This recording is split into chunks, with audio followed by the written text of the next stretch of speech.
All right, welcome back everyone to Raw Generate Your Health podcast with Jake Gallen. For any of you that don't know, I am a detoxification practitioner. I'm a lifestyle coach, graduated under Dr. Robert Morse, and I pretty much help people get back on the path to true healing. And this podcast is about testimonials, interviewing people that are on this path, their experiences, my experience with clients, and just sharing ultimately the truth of what we see happen when we put our body under a new world, under a new form of chemistry, a new type of eating. So for those that want to learn a little more in depth, please refer to my other videos in my podcast and on my YouTube, covering things like the grape, covering client testimonials, why raw foods. It's all covered there.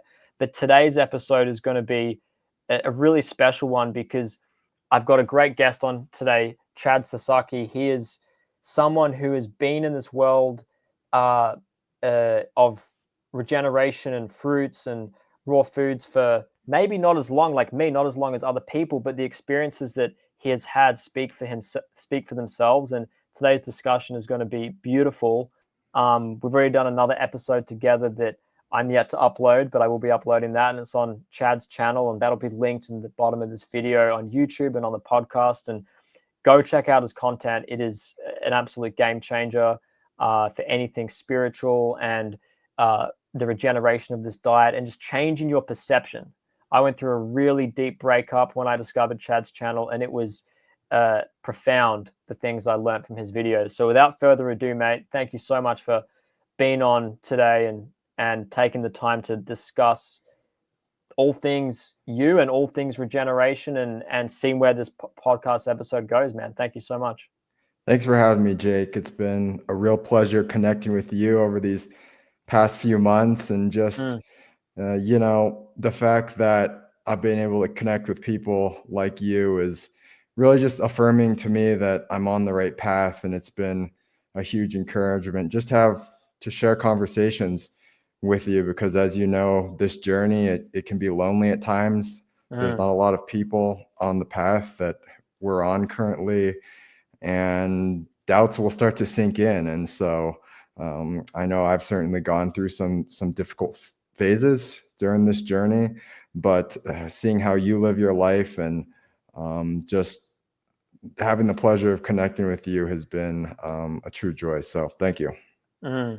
No, it's so true, Chad. And that's why I think these episodes are so great, because before even I discovered your channel, or even before I really knew much about Dr. Morse's world, one of the original guys was Dan McDonald. I've been watching his videos for years, and he'd always inject elements of non-physicality aspects of the lifestyle that were beyond the diet. Sure, there's the raw food aspect and all these things, but that's why podcasts like this, and that's what motivated me to do it, was just to share what I'm doing, share what I see happen with people, and have discussions like what we're having today that other people will listen to and be reminded that they aren't alone in this. They're not thinking oddly. They might be family members saying that you're weird, or that's not normal, or you shouldn't be doing that. But then that there's podcasts, there's people you can connect with, just like you and myself. We're always open to being contacted, to have a chat, if you have any doubts, concerns. There's so much information in this world to give like a guiding hand of where to go, because in a sea of information, I can understand that it's incredibly hard to navigate that, and to know, like, is that your true intuition telling you that is right, or is that just an intellectual bias or an intellectual persuading that you're convincing yourself of to justify something. And I think in this world, there's never been a more important time to be sharing this at the crux of change that we are seeing. And that sort of leads me, man, into the first question of, in the sea of confusion that we have, how did you, over on the other side of the world, come to having the realizations you've had, to come into a fruit-based world with some of the regeneration, some amazing regeneration that you've had that I've seen, from where you were before? Like, give as much elaboration on where you came from and what led you here. Yeah, I would love to share my story. And let me start by saying that the thing that I love about podcasts is exactly what you were saying. I know I look back at my health journey, which spans many years, and in some of the darkest times, it was really podcasts like these, conversations between other people, that were my true guiding light. And when nobody 100%. really understood what I was going through, my friends or family even, I would turn to podcasts, and the people, the hosts, the guests, they would become sort of my friends and the people that I could trust and look up to. And so if our conversation can be that for, one person, then I think it's just a huge honor to be a part of the journey of the listeners. And so it makes it all worth it, what we do. Um, Well put, man. 100%. yeah. And so to get into my story, I initially got into health because I was an athlete. I've been a hockey player my whole life. I played all the way through college here in the States. And in my late teens, early 20s, I noticed that my health problems really started to catch up with me. I had, since I was a little kid, I was the allergy asthma kid. I had bad skin problems, breakouts, eczema, pretty much the whole spectrum of what we would call maybe autoimmune or histamine reactions. And I was a mess for a long time. I saw every specialist in the area. No doctor could really help me. They told me that all I could do was take a big cocktail of drugs, which would take away the symptoms, but not completely. And they told me that I would be on these drugs for the rest of my life. And looking back, these drugs, they really took a toll on me physically, mentally. A lot of them had some really toxic side effects. Some of them were, at least one was pulled off the market here in the States because of Oh. the neurological problems it was causing, the suicide cases. And so they were very strong drugs. They kind of altered me. They numbed me. I was kind of a hollow shell, I think, of the person that I truly long to be. And around the age of 18, 19, my family and I were still searching for answers.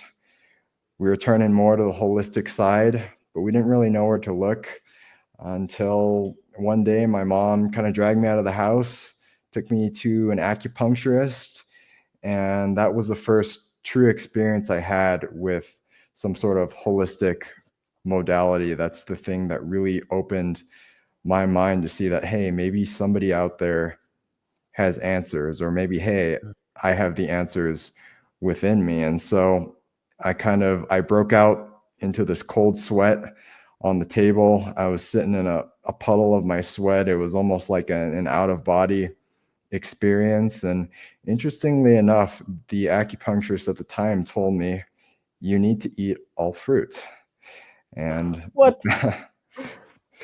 back then, I was a bit too close-minded to receive that.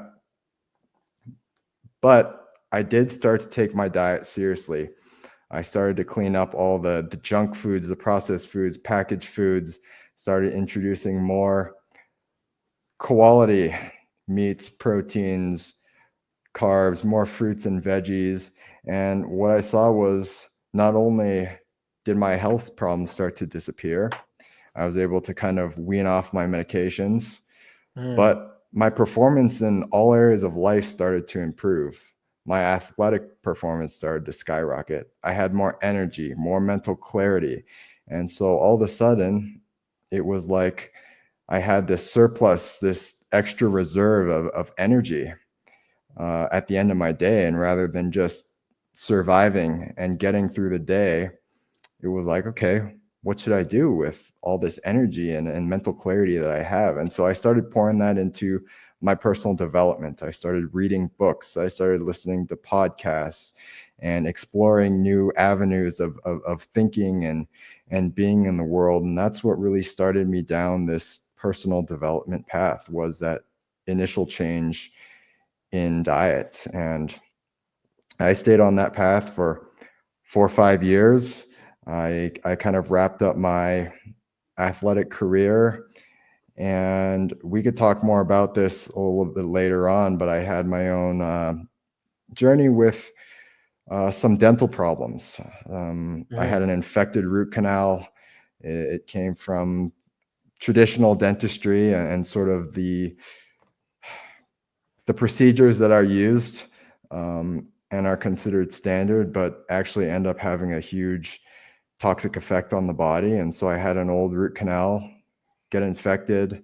I had to have these huge operations to fix the problems in my mouth. And shortly after that, and my only theory really is that that surgery kind of took a toxic load off of my body. And pretty much immediately after my surgery, I noticed that my body wasn't tolerating heavy foods anymore. I couldn't do meats and proteins and dairies and even a lot of grains and beans, legumes, things like that.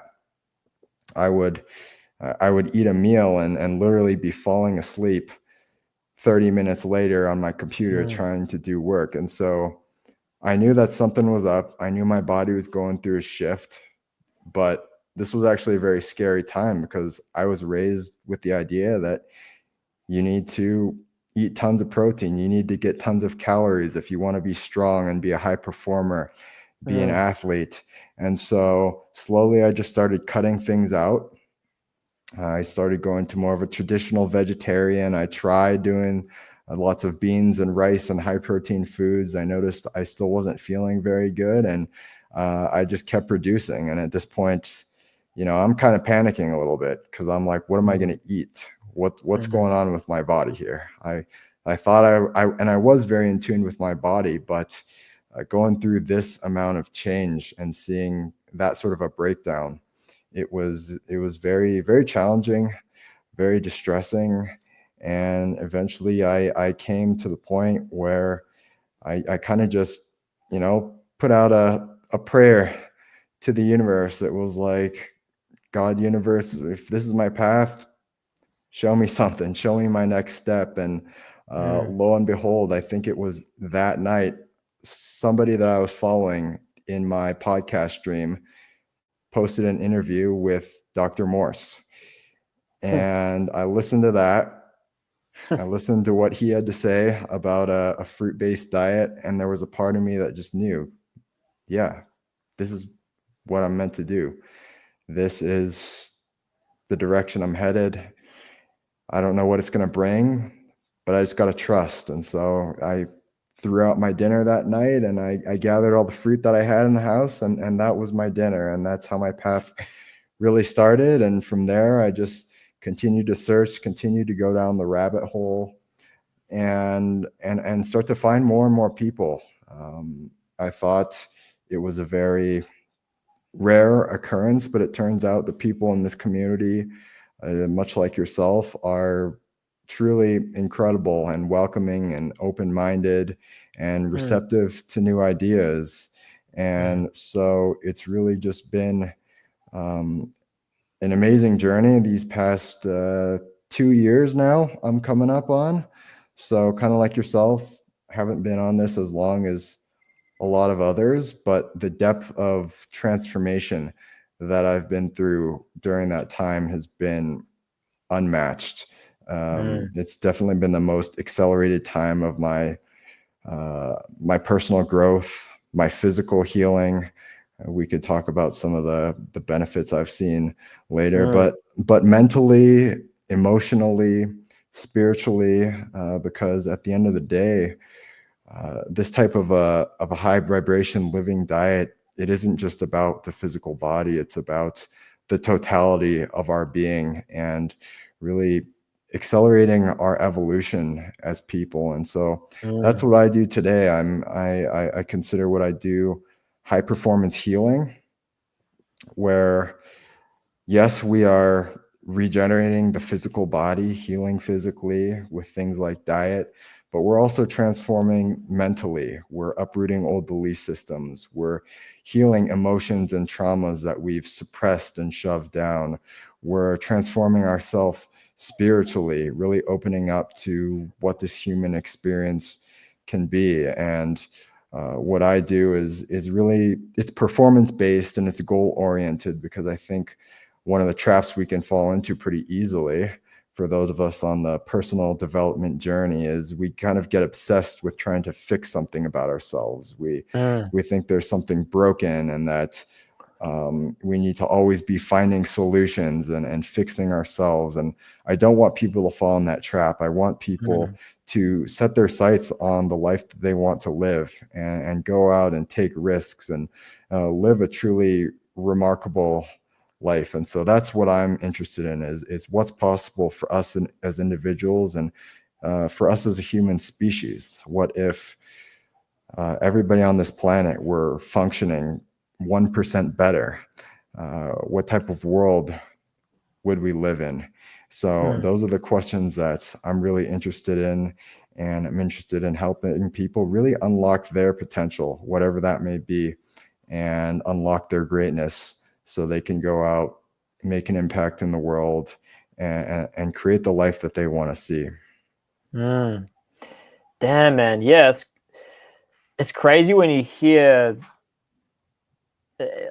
stories. It's not like you hear stories like this every day, but I swear that every person that has found their way to a fruit world, to a fruit-based lifestyle, has had some sort of profound redirection, shifting happen in their life, where they went down another path, or they took the recommendation from one practitioner, things procedurally got worse, and then they came full circle. It's almost funny how the acupuncturist that you saw suggested a fruit diet, and then you eventually full circled back to it, but you needed to go and do those things in order to come back in a way.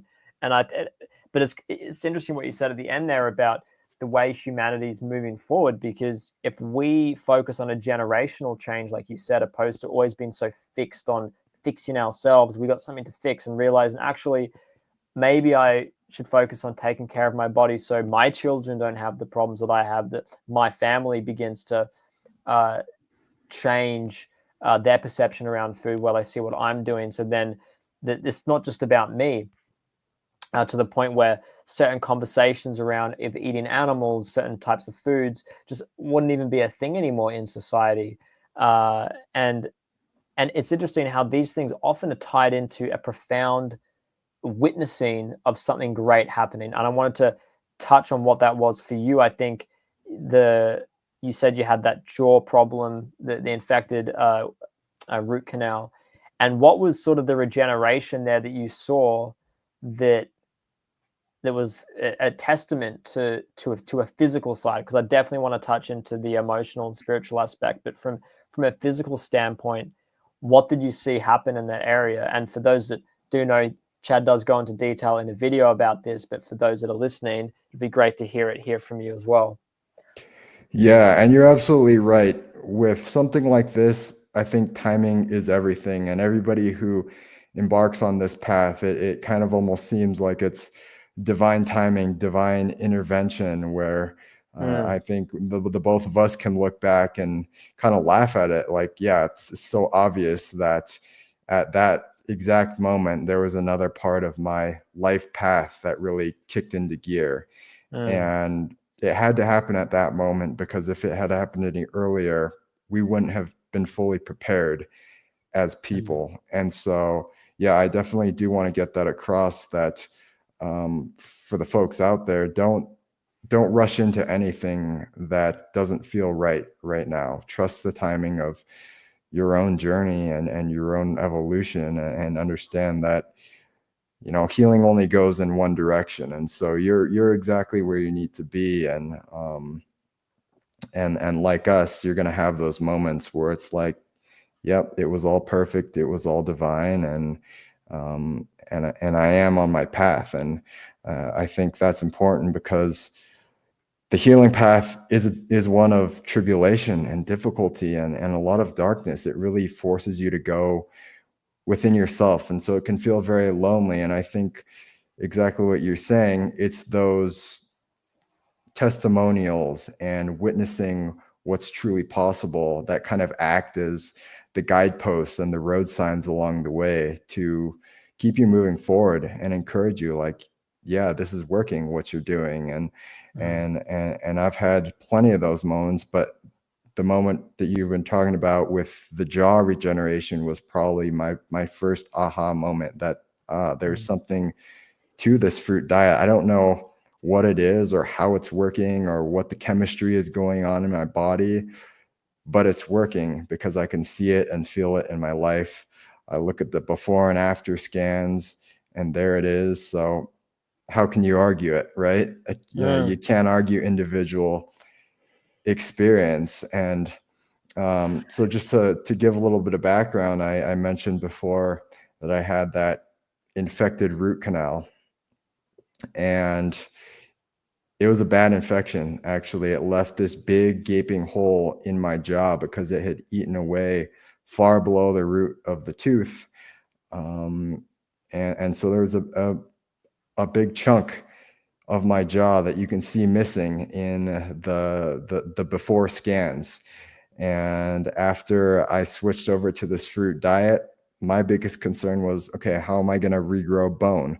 I've been told my whole life that you need to eat calcium rich, um, protein rich, nutrient dense foods if you're going to rebuild the body, especially something like bone. And so mm, a part of me was, I was doubting, can I do this? Is it possible? Am I going to fully heal? In addition to that, I had 4 big cavitations, which are basically holes in the jaw bones where I had my wisdom teeth extracted. And because of the way that they extract wisdom teeth and in our modern world, where they leave the ligament intact, it basically inhibits the growth of the bone. And so it leaves these cavitations, these holes that are breeding ground for bacteria, mold, fungus. And so your body's basically fighting this low grade infection between those and the root canal. Your body is freaking out all day, every day, trying to contain it, trying to minimize the damage, which takes a huge toll on your body long mm, term. And so not only was I rebuilding bone, I was regenerating the rest of my body that had really taken the brunt of that damage over years and years and years. The nervous system, the adrenals, my eliminative organs. And and so fast forward to, 6 months to a year later, and I go back in for my scans on this fruit-based diet, and they say the bone couldn't have grown in more beautifully, couldn't have healed any better. And that to me was a moment that, wow, you really can do this on this sort of a diet, that you don't need dairy, you don't need animal protein, you don't need these calcium rich foods that are being promoted today. mm, That when you really return to human biology and physiology, the body will return itself to homeostasis and balance and health in the most remarkable ways. And it's possible for us to completely shift how the body operates, how it utilizes fuel and nutrients. And so that was my that was my big moment, that I can do this. And it's mm, hard sometimes, but I've seen the benefits. And from there, it's really been just a process of continuing to prove to myself what's possible. Yes, I think other people around me are able to see what I'm doing and see what's possible. But for me, it's more about proving to myself what we can do as human beings, how far we can push ourselves, what we're capable of. I know a lot of people, one of the big misconceptions about a raw diet or living diet is that we can't build muscle and grow strong and train strength and endurance.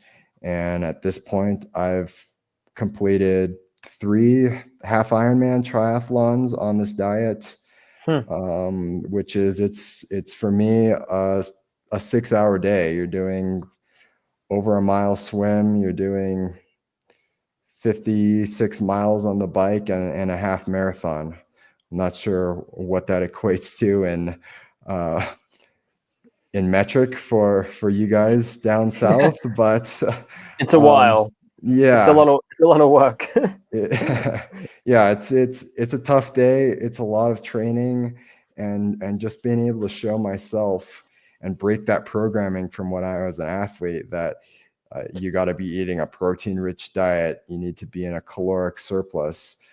Just being able to see that I can build muscle, I can increase my endurance, I can be strong and feel good in training programs like this has been another way of not only pushing myself but reaffirming that there's you could do things that people are going to doubt. They're going to say you can't do it, but I'm a big believer that just try it out. I love self-experimentation, so just try it out for yourself and see what's possible. See what your direct experience tells you, rather than I think doing what so many of us were taught to do, which is outsource to other people for information to tell us what's right and what's healthy. So for me, it's really about embracing your own individual journey and testing things out in your own experience to see if they are valid and if they check out.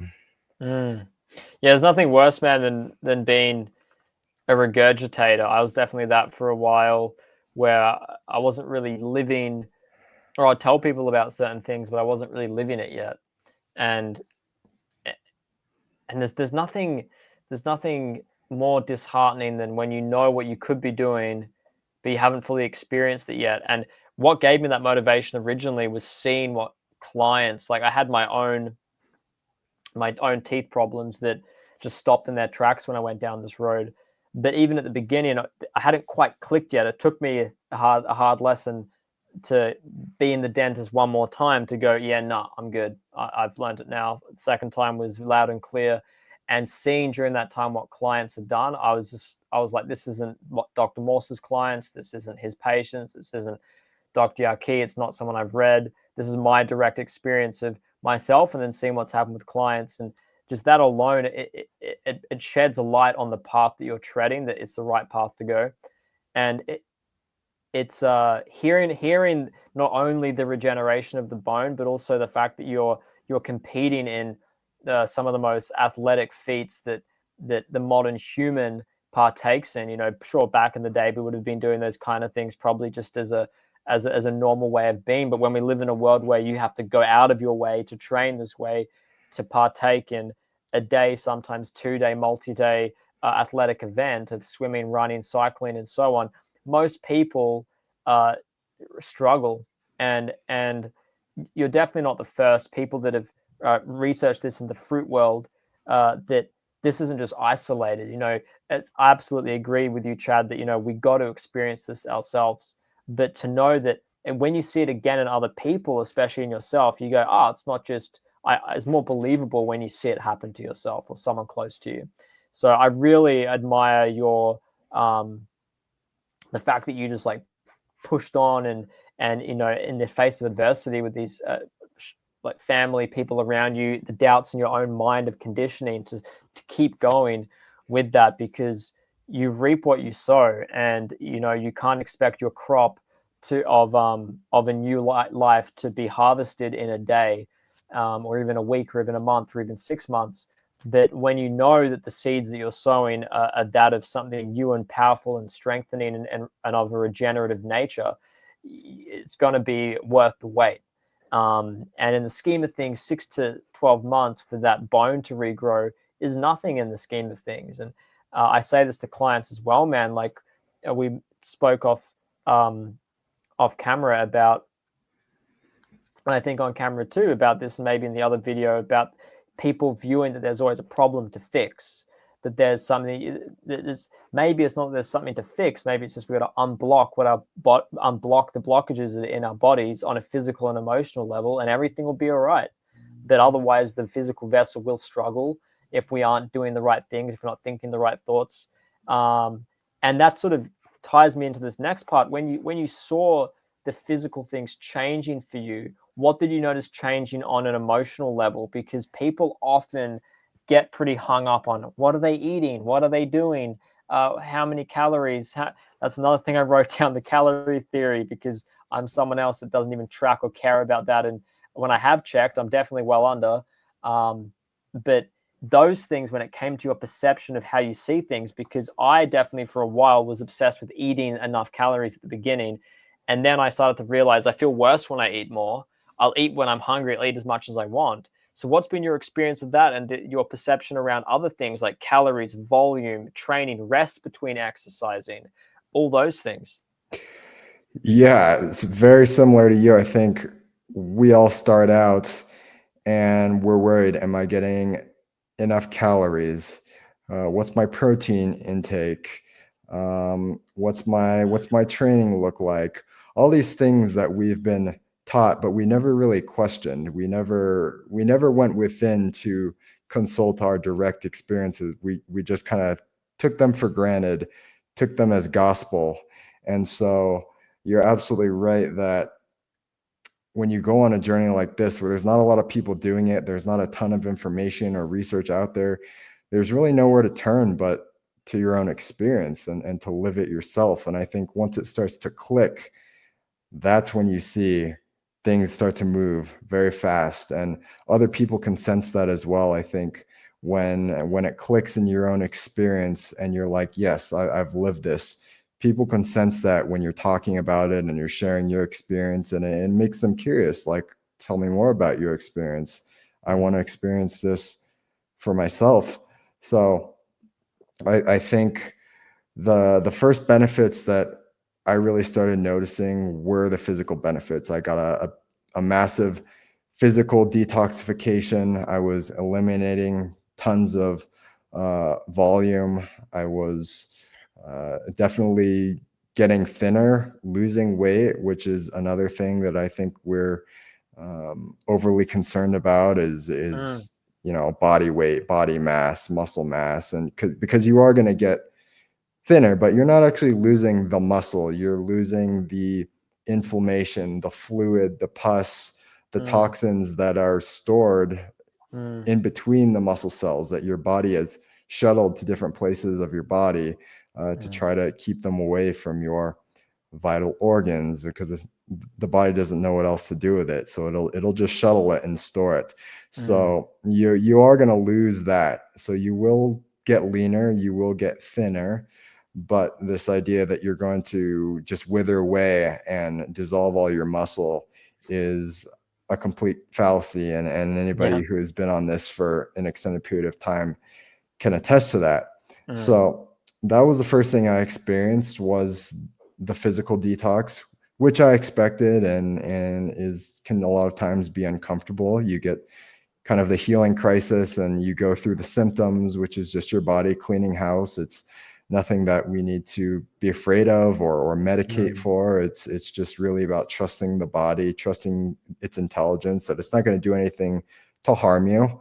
It's intelligent beyond what we can comprehend, and it's going to do mm, its thing. It's going to heal as rapidly as it can. And after a few months, what really kicked in for me, which I didn't expect and I wasn't prepared for at all, was the sort of mental emotional component that I started to recognize the connection between food and emotions, mm, how we learn at a very young age to suppress our emotions, mainly with stimuli and things like food.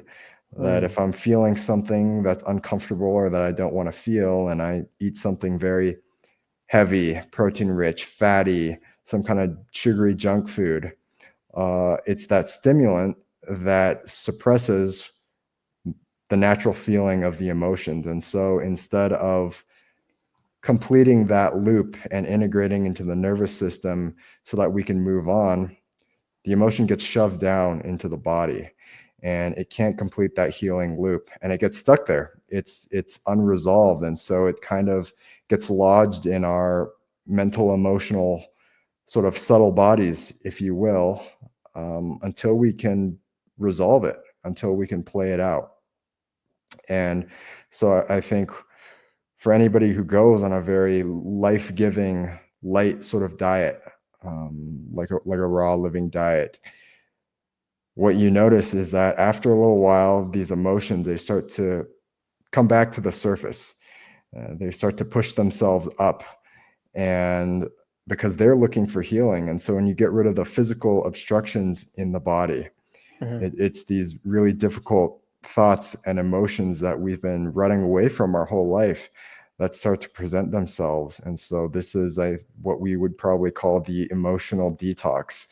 And it can be very difficult. It can be really uncomfortable to face off with those sort of demons, if you will. And I'm a big believer that when you look at spiritual texts and accounts of these masters who completed a 40-day fast before their exalted state, and it talks about how they're contending with their demons, that this is sort of what they're talking about. It's all these shadow aspects of ourselves that we've denied and repressed, and that we haven't been able to meet with love and acceptance.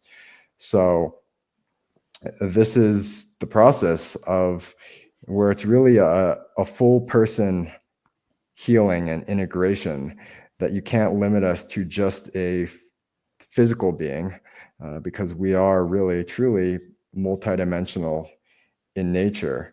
So when we address the physical and we remove the physical obstructions, rather, it's the next layer that's going to come up. And that next layer for most of us is the thoughts, the belief systems.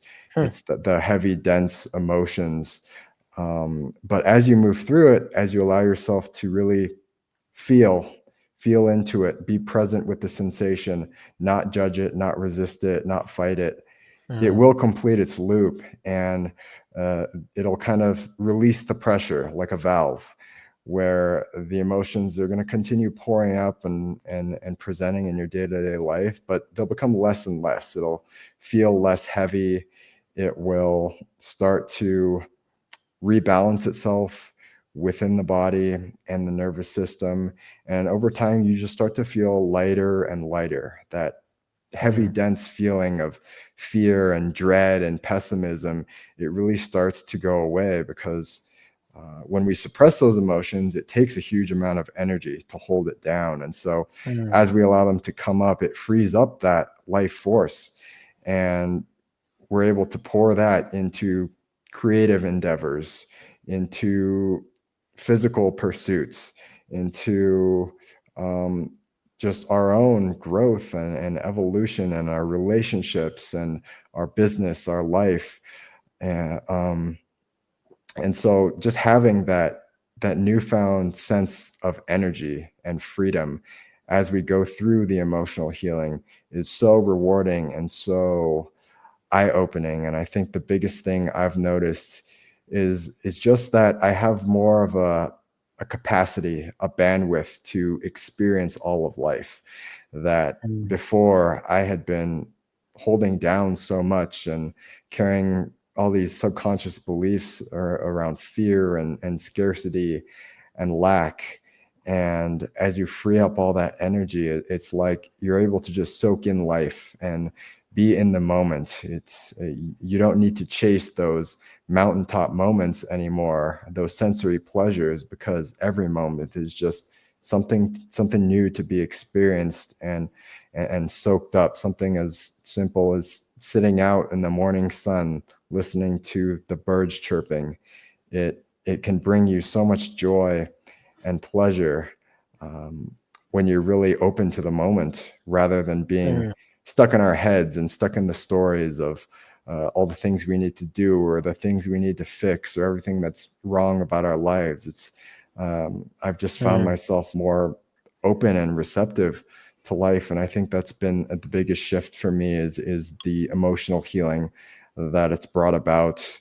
Has been so profound. And if it weren't for embarking on this journey of changing the diet, I don't think I would have gone this deep within myself. So it really is truly a blessing to be able to experience this depth of change and transformation. And in my opinion, this is what life's about. It's about unraveling all those layers It's about questioning the things that are holding us back. It's about experiencing for ourselves what we're truly capable of and what life can be. And I think there's no greater reward than that. Man, I love the way you broke that down, because I've never heard someone word it in that fashion of almost when things are physically oriented, you've got physical stimulus, you've got physically numbing foods, none of the other sensitive areas of being are experienced. So the when the a fruit diet is taken on, and you start living this, then the physical obstructions are no more, and they can start to cleanse and detoxify on a physical level. But then the other layers of our experience become very apparent. And the first of that being emotional detoxification. And then we were used to avoiding those things. And I just took a note here because there's layers at Dr. Morse's school. There's the layers of the known existing worlds. Some worlds of which even quantum physicists, quantum physics is aware of and can measure to some degree. Some of which cannot be. But there's the acknowledgement, and across other spiritual groups, an acknowledgement of other worlds, that there's not just the basic senses that we have. There are more subtle senses. You become more acute to color, temperature change, the scent of people, the scent of places. Sound frequency is heightened and more sensitive to that. Certain frequencies of music, or that you used to think were musically harmonious, are no longer harmonious to your ears anymore. More the sound of a flute, a bird, becomes what you gravitate towards. And it made me think of this, and maybe you've thought about this, Chad, and if you could elaborate on, as a humanity that's growing, once we move out of physically oriented things, go from physical, emotional, what happens when we come out of the mind? Like, where do you foresee potentially humanity going, or perhaps where humanity once has been? I think there's a sound amount of evidence from Graham Hancock, at least, who's Westernly known now, that there was a lost period of time where humanity was doing tremendous things. There's even known cities and places where they didn't have sewer systems in the cities. Like, why would you not have a sewer system? Did these people eat? Maybe they were eating fruit and raw food where you didn't need sewer systems. They were just composting the waste. And what they were doing with their time, were they sitting around thinking all the time? Were they contemplating, or were they just being? Were they experiencing the purity and the awesomeness of each moment? And have you sort of experienced that yourself, of what, or seen potentially where humanity could go? Because I think you were saying some things there that had behind them some profound questions of ultimately what even just the basics of cooking food can do, where it pulls us and which trajectory it pulls us in, and then where the opposite of that, in a lighter frequency diet of fruit and raw food, where else that is going to draw us. I'd love your take on that. Absolutely. Great question.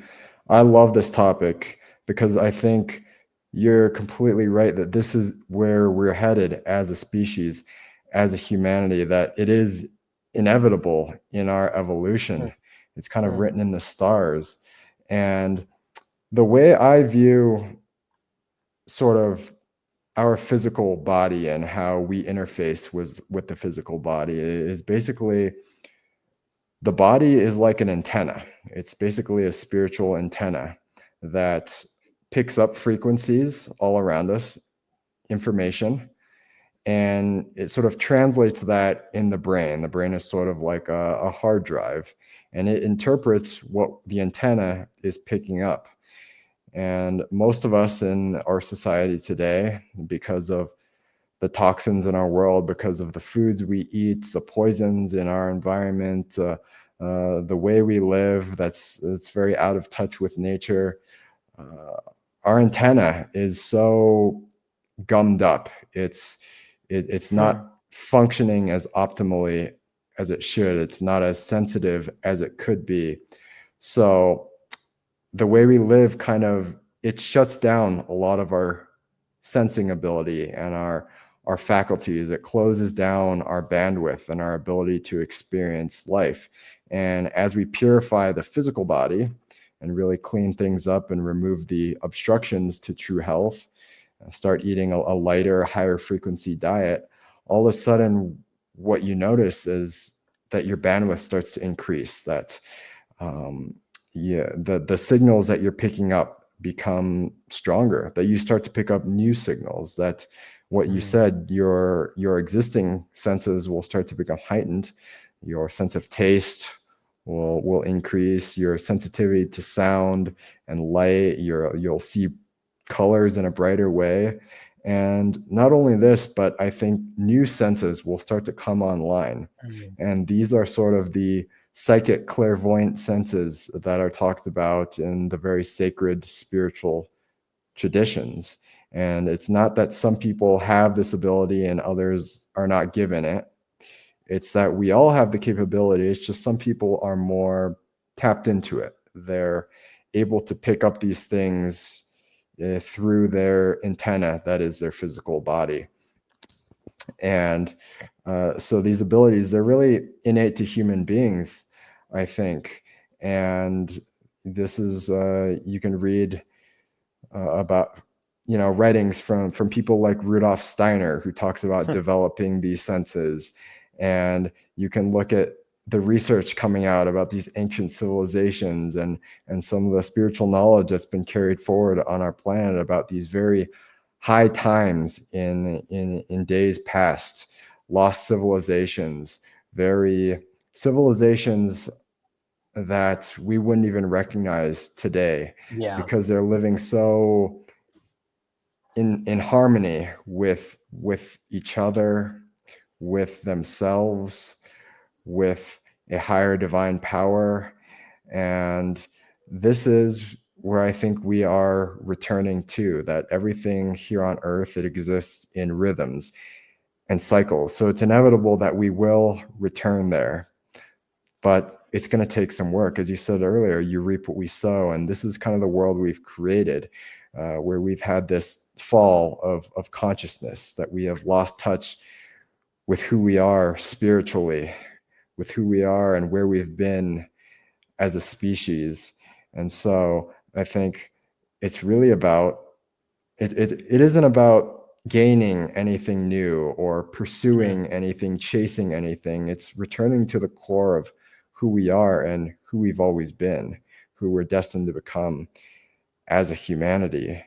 And I think that really we're gonna start to learn in decades to come what it's like to just soak up and enjoy pure presence, because it's my belief that we're gonna sort of evolve not past the mind. The mind is obviously it's a very important tool to help us navigate this physical world, but I think we're going to learn to use it in a different way. It's going to be more of a companion rather than something that's leading the charge and in the driver's seat. It's going to be more of a tool that we use, and when we're not using it, we won't be overthinking. We're going to be just more centered, more present, in what people would probably call a flow state. I think we all experience moments of this joy and ecstasy and pleasure when we're doing things we love, when we're channeling creativity, when we're, for some of us, it's in high risk environments where we're forced to be completely in the moment. But I think this is what it's going to be like, where we're not stressed about these superficial things that we worry about. We're not worried about the future, obsessed with the past, worried whether or not we're going to be taken care of.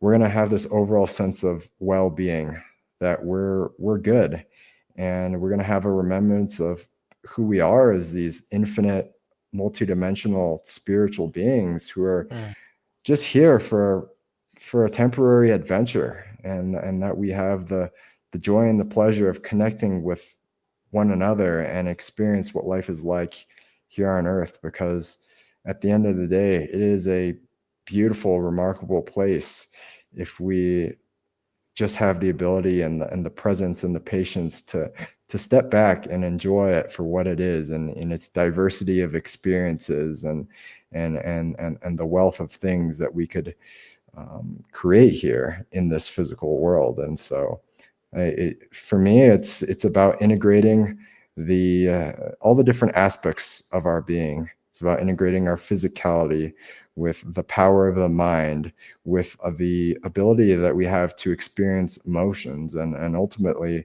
reconnecting with that spiritual essence that lies at the heart of all of us.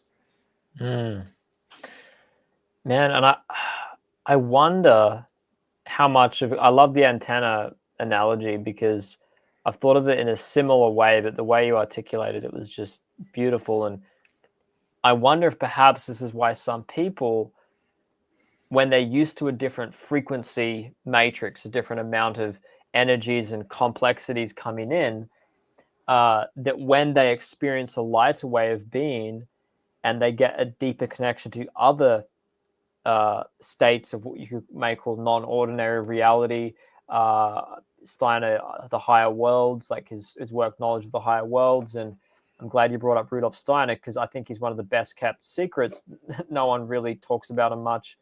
And but he was he pretty much, I see it as he channeled a lot of these great things into one lane. Like you can almost get a lot of knowledge from Rudolf Steiner's work and just don't really look elsewhere. And people fail to also understand that he ultimately sees humanity's evolution going into a fruitarian, beyond that, essentially a light ascending way of being out of the physical body into whatever that looks like. And he's spoken about, as you mentioned, that there were states that humanity used to live at that would now be as foreign as an unknown language to us, that would be so bizarre to even fathom, the same way maybe our grandparents or our great grandparents thought that the idea of flying across a continent in a matter of hours on the other side of the planet to a far destination that used to have taken them months, if not years of travel, would have been, like a fantasy. So it's not the first time that things have seemed foreign that in a very short period of time have been not only known to be true, but to be commonplace. And that there are definitely states that I've experienced, and I've also seen clients experience this, that are now commonplace under the realms of this way of being, which ultimately is removing certain frequencies, adding certain frequency back into lighter frequency of food, which ultimately changes the frequency of thoughts, and everything makes way and sheds for that new rebirth in a way.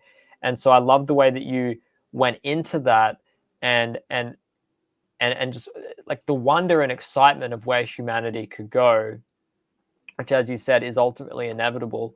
And that there's so many scriptures of ancient times and even relatively modern that have been talking about this, Rudolf Steiner being one of them. He foresaw the over-intellectualizing of the brain by the typewriter, and he could see that the use of pharmaceuticals in a certain way, he called it, I believe, the erosion of the soul, or the soul development being crushed, and that there'll come a point in the next millennia, which is now, where we'll be so far removed out of touch of who we are that there'll be deep depression and sadness and an unknowing of who we are at a deeper fiber level, soul level, because our soul nature has been so eroded and overstimulated physically and intellectually that the mind, the physical mind and spiritual balance is so out of whack, that perhaps they'll reach a point where some people are too far gone. And because of that, we've seen a split of this sort of like materialism, and then the opposite.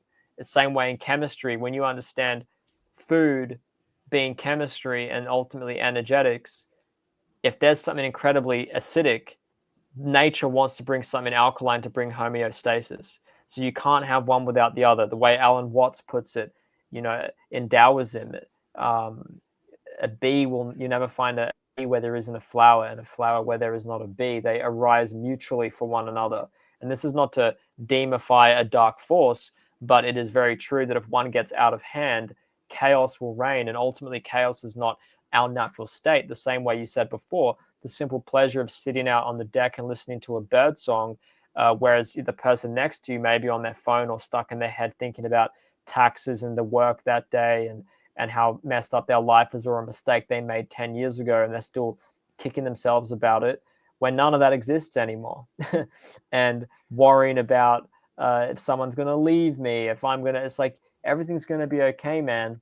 but we get so lost in that.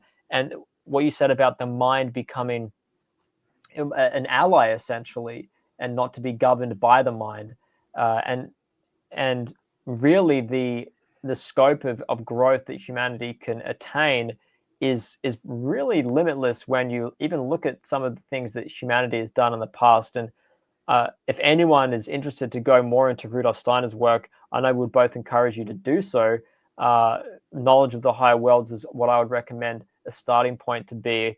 It's almost like a how-to guide to be an honest, objective individual and grow yourself and the sensitivity within yourself and outside of yourself and around others to a point that is unceasing.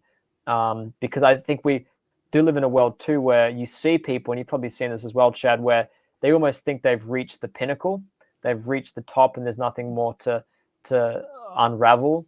But it's almost like once you get to one, it's almost like it's that example again of the journey, not the destination. You're on this journey, and you get to an intersection, you get to a transition point, the fork changes in the road, and there's something more wondrous to behold and to witness and to experience. And I do wonder, and a question for you, Chad, is: do you think that perhaps there are certain frequencies that, based on someone's period of time they're in, may be too much for them to handle? And what would be a good way for them potentially? There might be someone listening to this that is really excited, but they dive in head first and they get slapped around emotionally, physically, because it's too much. Like, is there something maybe from your experience that you would recommend to help humanity? It could be just a suggestion to humanity in general to pick ourselves up out of this dark period. Yeah, and I think exactly what you said. We are these ever expanding beings. There is always more to experience, always more growth to be had. There is no point that we get to where we've arrived and we're these perfect enlightened beings. There's always something more, and I think that's the point of life, is to just continue experiencing. So I don't want people to feel bad about where they're at or the mistakes they've made. I think it's just important to really embrace where you are, and to know that if you are drawn to this stuff, there's a reason. Like, if it wasn't meant for you, it would be a complete miss frequency wise. You wouldn't be drawn to a conversation like this. You wouldn't have made it this far. So do not worry that I'm not ready. I'm not cut out for this. I don't have what it takes. I think anybody who's drawn to this space absolutely is really destined to be a way shower and a guiding light for humanity, because I think what we really do need is people on the leading edge who are going to go out and prove to other people that this is possible, this is doable, that this is how I'm choosing to live my life. These are the results I've seen. This is my experience. And nobody can argue that. Nobody can argue what each of us have, been brought to and experienced in our own life. So I would say just be that leader, be that light for other people in your family, in your community. Do what feels right and true to you. There's going to be as many ways of doing this as there are individuals. There is no correct doctrine or dogma. It's going to be up to individuals like Jake, you and me, and the audience listening. It's going to be up to all of us to each do it in our own sort of way and see what works for us and how we can help others who are also on this journey. But at the end of the day, I really do believe that all we can do is control ourselves and influence those who are drawn into our circle. That I think you're right. Everybody's at a different point in their own personal journey and spiritual evolution. And so there's going to be people in the decades to come who just aren't open and receptive to this sort of thing. And that's okay. That's their path. That's where they're at. It's not to say any of us are on a better path than anybody else. But to honor that individuality, I think, is important, and just to keep moving forward and setting your vision on the future and setting your mind on what's possible, rather than comparing yourself and getting stuck in that trap of being better than or being right. It's just live it out in your own life, and the right people are going to be drawn to you. The people who are ready to hear what you have to say, they're going to be drawn to wherever you are. They're going to be inspired and uplifted by you, because in my mind, there's no doubt where we're headed as people and as a human species. To me, there's no stopping it. It's inevitable. We are ascending and evolving rapidly. We're going through this great awakening, and from what I've experienced and from what you've experienced, Jake, and so many others, there is without a question a correlation between diet and the physical body, and then spirituality. It's I noticed that people who are naturally spiritually inclined, they intuitively know that they do better on a lighter diet. And at the same time, the people who transition to a lighter diet find themselves becoming more spiritual, more connected. And you don't have to be arrived, because just setting out on the journey, it's going to change you profoundly. Consuming a lighter diet, it's going to change the way you think, the way you feel. I remember, for me, when I would eat meat and heavier, denser foods like that, I had no remorse for any of the animals that were killed that I was eating. I couldn't care less. And about a year and a half into this journey, I saw a clip on YouTube or social media of the animal slaughterhouse, and it just broke my heart. It made me so sad, because I couldn't fathom killing that animal and then eating its flesh. And that was another moment to me, like, wow, this just changing what I eat has transformed me profoundly at a deep mental, emotional level. It's changed my ways of thinking, and it's changed my natural desires and impulses. And so it's yeah, don't take this lightly, because the progress that we're making it's hard to measure, and we are undoing so much trauma and generational damage in just a few years of time. And that's really, really a remarkable statement, I think, in the grand scheme of human evolution, considering that things typically move so slow here in a heavy physical world like Earth. The fact that we're able to transform and transmute so much just in this short period of time is another affirmation to me that things are just going to speed up, and we're going to continue evolving and ascending very, very rapidly, and we're going to make decades of progress in just a few short years. So I think we have so much to look forward to. I think that nothing can stop where we're headed, and that it's going to be a really, really remarkable journey. But it's true that people do need some guidance and inspiration at this time, because there's a lot of people struggling and hurting, and they're lost. They don't know where to turn. They think that they're their problems and that nothing can take that away. And so my encouragement is to the audience is just that being you is an uplifting statement to those around you.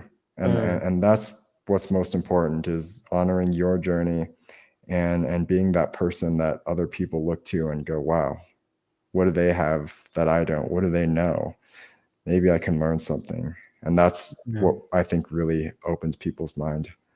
It's almost like a domino effect. You could have one conversation with someone, and I've had conversations with people, and they tell a friend or a family member. The next thing I find out, one family member's just eating fruit, or they start eating 1 or 2 fruit meals a day, and that's enough for them to feel so different, and their mind becomes clearer, and the stress leaves their mind, and the doubt and whatever dissipates. And it's just like this far-reaching effect. And it's things like this as well that I think how a good way to know that you're tapping into something without needing, I want to see a study on this. I want undeniable proof, is when you hear something that strikes at your core, that resonates deep within you, that you just click and go, like what you had with those moments. We all know what they are. That is telling you this is the direction to go, and not to necessarily go, I've got all the answers, I'm there, I've made it, but this is the path, this is the way I'm going. And if you don't have that, if you need to justify all these other reasons, like, make a spreadsheet and do a positives to negatives analysis to see, that's not what that might be the deciding factor of, do I get, my laptop's dying, do I get the silver one or the gray one? Maybe you could do an analysis sheet with that, or maybe just don't care what color you have. But you know what I mean? These kind of things are far deeper than that, to where your strike, it's hitting a note in you that rings loudly and resonates in your being, that you just know, yeah, that makes sense to me, and I don't need to hear anything more. It's like, I can see all these people now doing carnivore, and I said to someone recently, you could show me all these studies, man, you could show me this, that, and the other, and you won't change me off of eating fruit, because I just see an animal being killed, and I just know in every fiber of my being that I'm never going to have anything to do with that. And that is not the way I see humanity moving forward. If you think humanity is arising to a place of a Garden of Eden, I don't think Garden of Eden has a slaughterhouse in it. I don't think it has the sacrificing of blood and the conditional love that people give to animals by allowing them a level of freedom to the point where they want to eat them. I think there's something profoundly stuck in humanity there that needs to budge. And as you showed, just by changing your diet to this, it changed something on a fiber level of your being, where once upon a time you had no compassion, completely apathetic towards what happened to animals. And then just by changing that, when you went and saw the footage, it's gut-wrenching. You know that it's wrong. Something opened up in you that connected you with something more divine towards yourself, that is beyond someone showing you a study, or someone showing you, well, this is better for the environment or your health or whatever. It's got nothing to do with that. And that is ultimately why this has nothing to do with a religion, a dogma, a series of belief systems. This is ultimately an unlocking of a deeper knowing that we both agree that it's not exclusive to one person. This is something that every human being has access to, the same way every being can sit and contemplate and get away from their mind. It's not an exclusive thing to monks. It's not an exclusive thing to Buddha, to Gandhi. The same way I think Nikola Tesla said information that he would access is available to anyone. The information is available to anyone at any given point. But if we have overstimulated and overriding frequencies that overtake the subtler frequencies, how on earth are we ever meant to experience the other ones? And I think there's definitely a level there of saturating us with very in-your-face frequencies and stimulation and sensory things, TV, music, sex, all these things that are there to pull you in every direction, that are so crude, that are so unimaginative in the scheme of things, that the subtler things cannot be known. But even that being said, there is still a way that truth prevails. Something can through that, some line of light cuts through that darkness that has got to eat both of us. For you, it took some health things. Most people, it's a physical thing that goes down, and it humbles us to a point where we recollect and make a new step in another direction, and take a courageous step, and really to do what I believe it was Socrates or Aristotle or Buddha, I can't remember which one, but only those what's the line again? I said it in only those who go where few have gone will see what few have seen. Yeah, I love that one. Yeah, and that's the one I heard from John Rose. And I think to round this off today, to let that sit with people. You can listen to Chad, myself, whomever, but give this a shot. give whatever it is that you may be on the fence about in your life, if an ailment in your body, listen. If you've listened to podcasts to people heal themselves of something, have courage to follow what you hear, as Jesus put it. Have the courage to go where few have gone, because not many people have regenerated their jawbone, even though everyone potentially has the capacity to do that by changing just the physical chemistry they put in their body. It may seem far-fetched. It may seem very just the polar opposite or paradoxical to what we are taught. But not everything is as it seems, is what we've experienced in this world we live in, where the things that are introduced to us and given to us are often a little bit skewed, to put it lightly. And once you start to regain your own power, things will become pretty apparent to you pretty quickly. And it can be overwhelming, but let yourself experience them. I'm here, Chad's here. There's plenty of us in this community of really just of finding the way to live, the way to be, as I really see humans were born to be, the same way every species is born to be, in the purest form of that. And so without my ranting, Chad, do you have any final words before we close off? Yeah, I think maybe just to tie a little bow on the words that you just brought up, I think people should know that if you're beginning this journey, that you deserve all the credit in the world, because this is not an easy thing to do. I think we've been sold this idea in our modern culture that you can just take a pill or slap a supplement on top of what you're doing, and that you can have vibrant health while still living a lifestyle that's out of alignment with natural law. And so so many people in our culture are like, yeah, I want to be healthy, but I don't want to give up what I have. I don't want to give up the sensory pleasures. I don't want to, give up my fine dining restaurants and drinking beer on the weekends, and living a life of impulse and debauchery, if you will. And in my experience, that's just not how it works. Like, you don't get to have both. Like you always say, you reap what you sow. There are natural laws that govern our universe and our existence.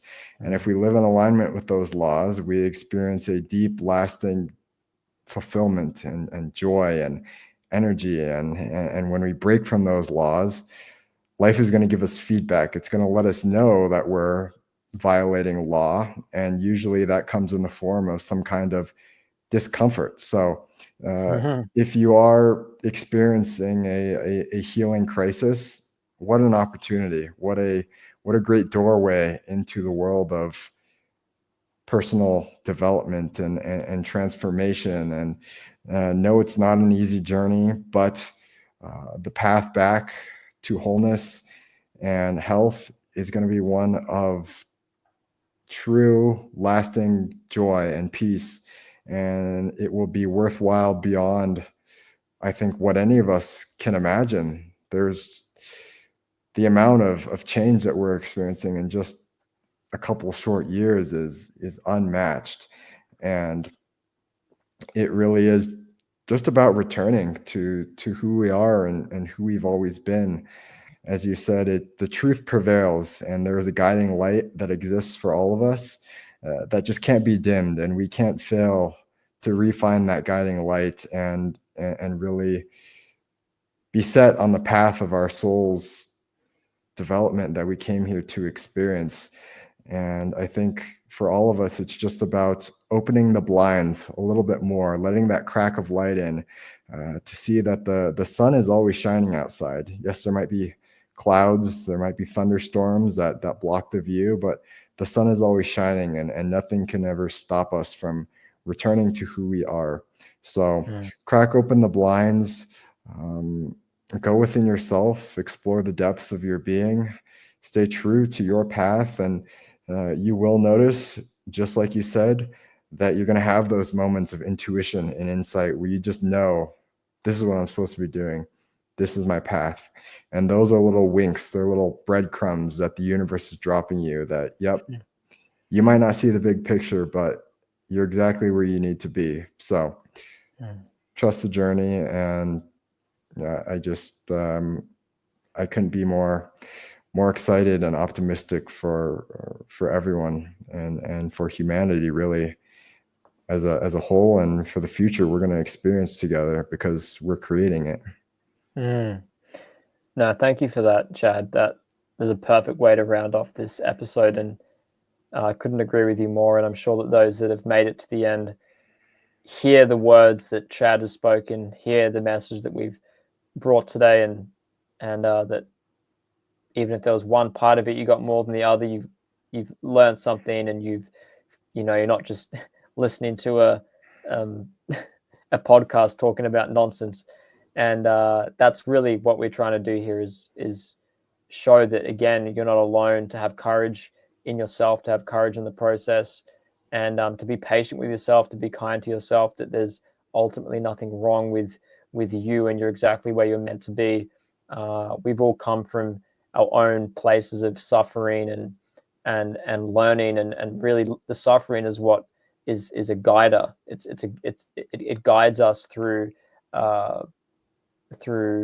life, and without suffering we wouldn't know the other side of that. And so, to anyone who's interested, please reach out to Chad. I'll put all his links in the bottom. His YouTube channel, go check out his YouTube, his Instagram. I also believe you do like lifestyle coaching, and you help people, Chad, with this sort of thing. If you wanted to say a little bit about that before we round off the episode. But thanks again for coming on, man. I'm looking forward to more future episodes with you. This went above and beyond where I thought we were going to go, but into areas that, I'm brilliant. It's brilliant. I can't wait to listen back to it.